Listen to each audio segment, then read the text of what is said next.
Hi viewers, ఈరోజు మనం సాంఘిక శాస్త్రం 8వ తరగతి పాఠ్యపుస్తకంలోని కొన్ని ముఖ్యమైన అంశాలను చూద్దాం.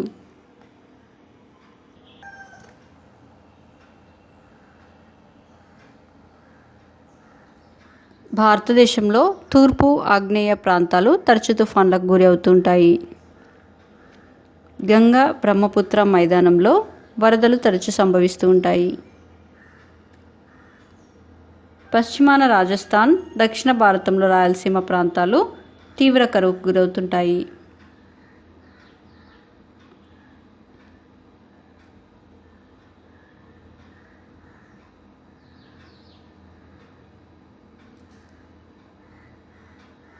ఒక ప్రాంతంలోని ప్రజలు ఒకటి కంటే ఎక్కువ ప్రమాదాలకు గురి అయితే ఆ ప్రాంతంను బహుళ ప్రమాదాల ప్రాంతం అంటారు. సంభవించే వేగాన్ని బట్టి విపత్తులను 2 విధాలుగా విభజించవచ్చు.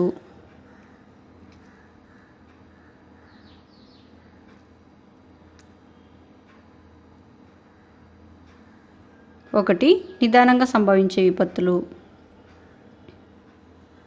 అనేక రోజులు, నెలలు, ఒక్కొక్కసారి సంవత్సరాల పాటు సంభవించేవి.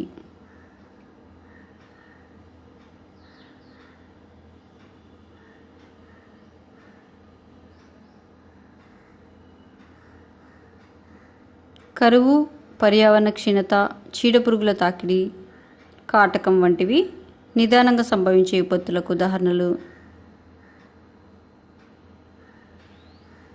2, వేగంగా సంభవించే విపత్తులు. త్రుటి కాలంలో సంభవించే విపత్తు విభ్రాంతికి గురిచేస్తుంది. ఇటువంటి విపత్తుల ప్రభావం కొద్ది కాలం ఉండవచ్చు లేదా ఎక్కువ రోజులు ఉండవచ్చు. భూకంపాలు, ఆకస్మిక వరదలు, అగ్నిపర్వతాలు బద్దలవటం వంటివి వేగంగా సంభవించే విపత్తులకు ఉదాహరణలు.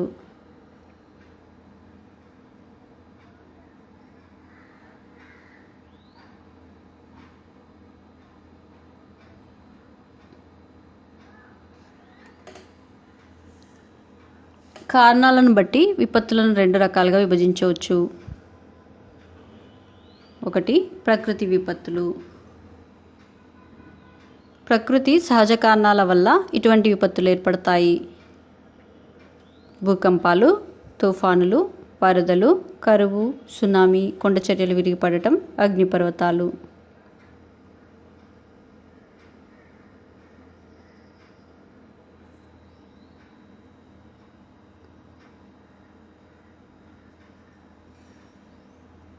రెండు, మానవ నిర్మిత విపత్తులు. మానవ తప్పిదాల వల్ల సంభవించే విపత్తులు. వీటి వల్ల ప్రాణ, ఆస్తి, ఆర్థిక, పర్యావరణ నష్టం కలుగుతుంది. 1984 భోపాల్ గ్యాస్ విషాదం. 1997లో ఢిల్లీలో ఉపహార్ సినిమా హాలులో అగ్ని ప్రమాదం. 2002లో రాజధాని ఎక్స్ప్రెస్ రైలు పట్టాలు తప్పటం. 2003లో తమిళనాడులోని కుంభకోణంలో పాఠశాలలో అగ్ని ప్రమాదం. 2008లో జైపూర్లో వరుస పేలుళ్లు మొదలైనవి మానవ నిర్మిత విపత్తులకు ఉదాహరణలు.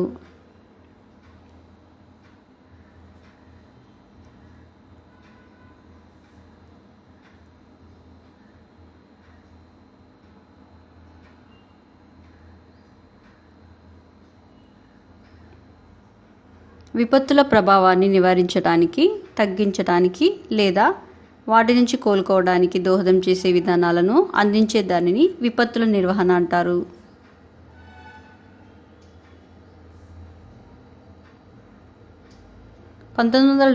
నవంబర్ 15న ఆంధ్రప్రదేశ్ను పెను తుఫాను తాకింది.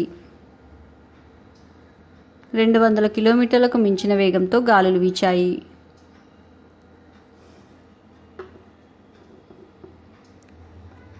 పదివేలకు పైగా ప్రజలు చనిపోయారు.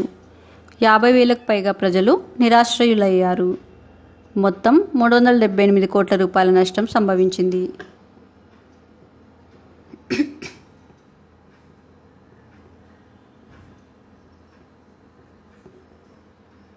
సముద్రంలోని భూకంపాలు, అగ్నిపర్వతాలు పేలటం లేదా కొండచర్యలు విరిగిపడటం వల్ల పెద్ద పెద్ద అలలు చెలరేగి తీర ప్రాంతాలను అతలాకుతలం చేయడాన్ని సునామీ అంటారు.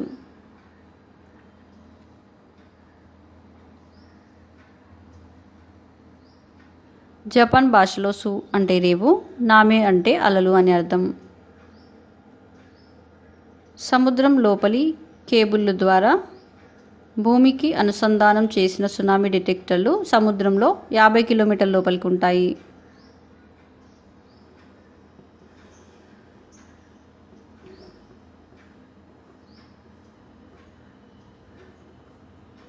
కరువు అన్నది వర్షపాత లోపం వల్ల ఏర్పడే ప్రకృతి వైపరీత్యం.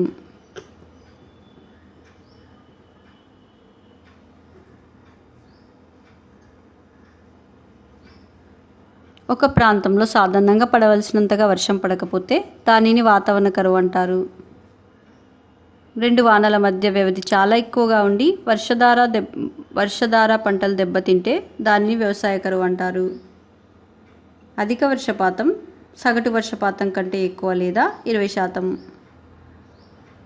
సాధారణ వర్షపాతం సగటు వర్షపాతం కంటే 19% ఎక్కువ నుంచి 19% తక్కువ వరకు.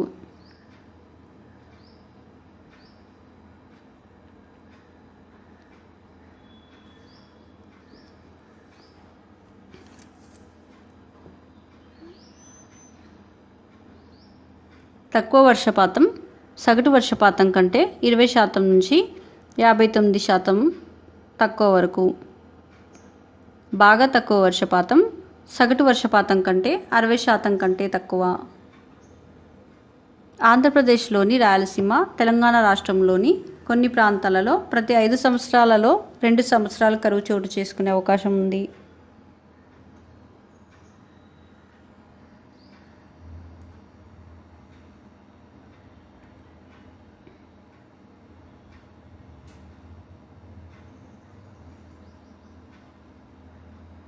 కరువు ప్రభావాలను తగ్గించడానికి ప్రభుత్వం సమగ్ర వాటర్ షెడ్ యాజమాన్య పథకాలను అమలు చేస్తుంది.